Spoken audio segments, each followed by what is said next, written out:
Hi guys! Ito na guys, nakuha na namin yung access to card ng mga bata. Mga access to card. Ayan. Ano to guys? Ginagawa sa akin ng batang to. Para lang to sa mga may disability. Mga bata. Ayan, na-approvean ka lang sa ganito. Ano lang to guys, yung mga pwede kang pag pumunta tayo sa mga attraction, ayan o. Attraction, may mga discount tayo. Kunyari, punta tayo ng zoo, yung mga pangbata, mga kailangan pumunta ng mga attraction, bakit CNE, mga Toronto, Niagara, may yung mga ano doon, yung guys, kasi sisipon ako. Mga ang games doon, yung mga attraction, meron tayong discount. Kahit punta tayo ng Grateful Lodge, sa ano ba to? Sa Canada Wonderland, meron tayong access. So, ayan. Tapos, dumating na rin yung result ko dun sa test ko sa sa cervical cancer. Normal naman. So, ayan. Ang kinuha lang muna natin is 20 for 3 years. Pag $30, 5 years. Try lang namin kung ma-access namin talaga sa kung ano naman siya renewable. Ayan. Thank you, Kennedy. Ayan. Marami yan eh. Tignan nyo na lang sa program nila kung ano ang mga pasok sa mga attraction nila. May mga website naman sila. Ayun o. May mga, basta may mga, alam ko yun eh. May website sila na mga attraction, depende sa province. Yan. Pero more on Toronto talaga yan. Yan. Yan. Access to card. Yahoo! Hello guys. Walang ayos. Ito lang naman ako sa bahay, ba't pa ako mag-aayos, diba? Ayan guys, medyo malabo yung camera. Wait lang. Yan guys, nawawala kasi yung tripod ko. So guys, ang topic natin ngayon, kasi I have 3 kids with autism. So, silang tatlo, na-diagnose sila dito na hindi sa Philippines. So, isa-isa silang na-diagnose sa dito. Kasi nga nung 3 tsaka 4 years old nung panganay ko yung 4 years old, tapos yung second child ko is siya guys, hindi sila nagsasalita, tapos iba yung nila, yung communication, hindi siya ganun ka strong na communication. Dito tayo guys, wait lang, yan na lang tayo guys. Hindi ganun ka yung communication namin noon. Hindi namin sila maintindihan.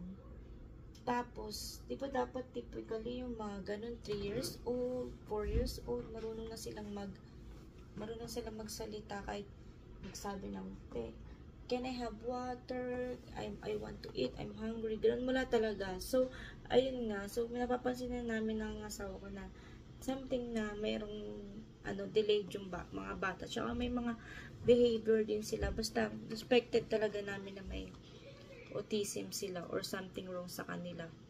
Tapos, ayun. Ang ginawa namin, pina-assess nila namin siya sa family doctor namin. Tapos, sa family doctor namin, sinend niya kami sa pediatrician na ito malapit. Dito kasi kami sa Mississauga noon nakatira.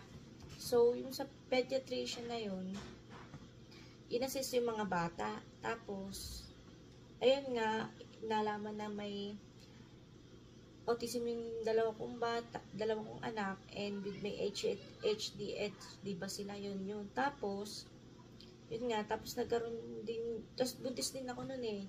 Tapos yung suspected ko, baka ganun din yung baby ko pangatlo, si Chelsea. So, yun nga, habang pinaprocess namin yung dalawa ko, yun nga,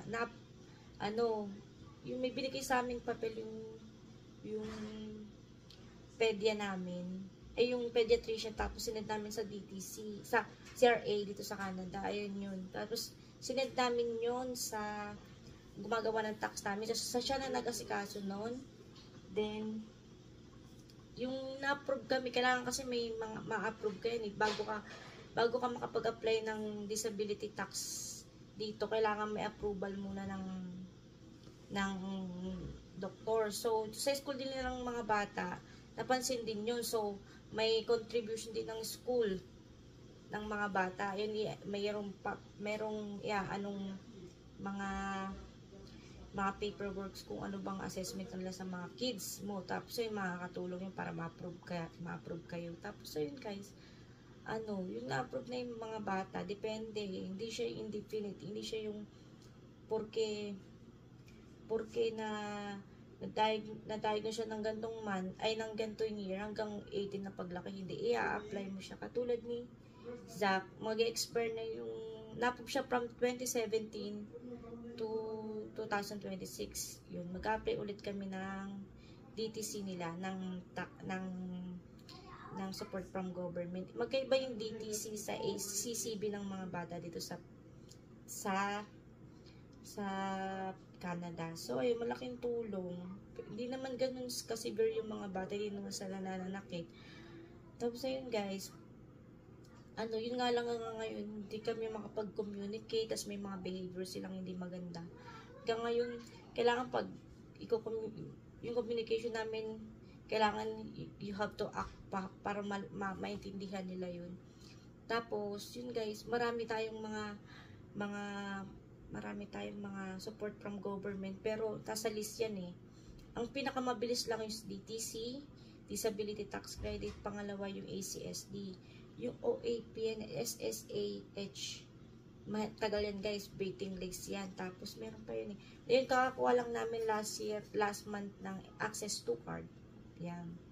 Ay, at least this year, yung Access to Card yun guys, so may mga free tayo, mga discount sila pag pupunta tayong amusement park, yung mag-vacation sa Cineplex, ganun. Malaking tulong din guys. So, kung gusto niyo malaman kung paano mag-apply ng Access to Card, may iba-vlog natin yan. So, short details lang to about sa pag-a-apply about sa DTC. Kung may mga katanungan kayo, kasi alam ko, konti lang naman yung viewers ko na dito, na may mga katulad kong situation, yung may mga kids na may TC. May group din ako sinalihan dito guys, about sa dito sa Canada na about sa may mga autism na mga bata, kung paano mag-apply ng mga ganyan.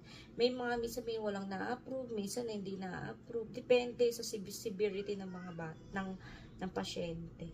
So guys, kung gusto niyo yung by step na yung mga mommies dyan or daddies na may hindi alam kung paano mag-apply o step by step na mag-apply ng DTC or ng support para sa mga anak nila, just let me know, kasi ayoko naman gumawa ng video na wala lang naman, ng konti lang naman din ang viewers ko. Parang yung mga videos ko kasi is not, hindi ko na iniisip yung kikita ka eh.